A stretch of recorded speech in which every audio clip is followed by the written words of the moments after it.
ঢাকা সহ দক্ষিণ এশিয়ার বড় বড় শহরগুলো ধনিক শ্রেণীর স্বার্থ দেখছে বলে এসব শহর যাতায়াতের অনুপযোগী হয়ে উঠেছে, এমন অভিমত নয়াদিল্লির centre for science and environmental পরিচালক অনমিতা রায় চৌধুরীর।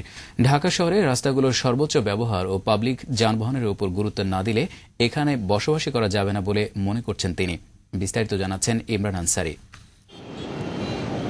তীব্র যানজটে নাকাল রাজধানী ঢাকা। কোনো পরিকল্পনাই যেন রাজধানীবাসীকে দুর্ভোগ থেকে মুক্তি দিতে পারছে না। রাজধানীর যানজটের জন্য প্রাইভেট কার আর যান চলাচল ব্যবস্থাকে দায়ী করছেন পরিবেশ ও পরিবহন বিশেষজ্ঞ অনমিতা রায় চৌধুরী। একদিকে আমরা পাবলিক ট্রান্সপোর্টকে ভালো করে তৈরি করছি না, অন্যদিকে গাড়ির সুবিধাটাকে আমরা এত সুবিধে করে দিচ্ছি কারো একবার মনেও হচ্ছে না যে আমার গাড়িটা ছেড়ে পাবলিক ট্রান্সপোর্টে আমার যাওয়া উচিত। এইভাবে আমাদের কনজেশন বাড়তেই থাকবে। আর যত আপনি রাস্তা বানাবেন তত দেখবেন কিছুদিনের মধ্যেই সেই রাস্তা ভরে যাবে। তিনি আরও মনে করেন, দক্ষিণ এশিয়ার দেশগুলোতে পরিবহন পরিকল্পনায় ধনিক শ্রেণীর স্বার্থের প্রতি বেশি মনোযোগ দেওয়া হয় বলে যানজট সংকট তীব্রতর হচ্ছে।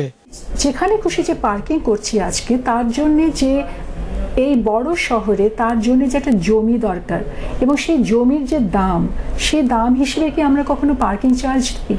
আমরা কখনোই দিই না। এবং সেখানে পুরো ফ্রি পার্কিং, আর ফ্রি পার্কিংয়ের সুবিধেতে এটা কখনো আমাদের মনে হয় না যে এই গাড়ির যে আসল যে কস্ট, যেটা আমাদের পুরো সমাজকে যে কস্টটাকে বইতে হচ্ছে, সেটা কি আমরা ফেরত দিচ্ছি সমাজকে? ঢাকা শহরে দৈনন্দিন যাতায়াতের 60% বেশি হচ্ছে পায়ে হাঁটা, এর মধ্যে 30% কাজে যাবার জন্য। বিষয়টি মাথায় রেখে ফুটপাতগুলো হাঁটা ও বাইসাইকেল চালানোর উপযোগী করার পরামর্শ দেন অনমিতা রায় চৌধুরী। যে নিজস্ব গাড়ি যে কার যেটা কনজেশন আজকে করছে, সেটা খালি ঢাকা শহরে 10% থেকেও কম।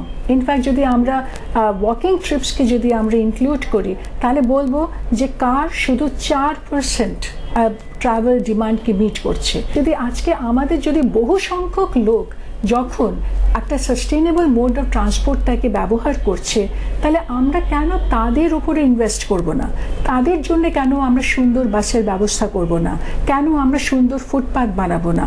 কেন আমরা সাইকেল এবং সাইকেল রিক্সার জন্য আলাদা রাস্তায় তাদেরকে স্পেস দেব না? 2004 সালের পর ঢাকা শহরে যে মাত্রায় ব্যক্তিগত গাড়ির সংখ্যা বেড়ে চলছে, তাতে শহরটির বায়ু দূষণের মাত্রা নিয়ন্ত্রণে রাখা আরো কঠিন হয়ে পড়েছে। আর এতে করে শহরের নিম্ন আয়ের মানুষের স্বাস্থ্য ঝুঁকি আরও বাড়বে বলে মনে করেন ভারতের এই বিশেষজ্ঞ। পাবলিক সার্ভিস নিশ্চিত না করার আগ পর্যন্ত রিকশার মতো হালকা বাহন উঠিয়ে দেওয়ার বিপক্ষেও মত দেন তিনি।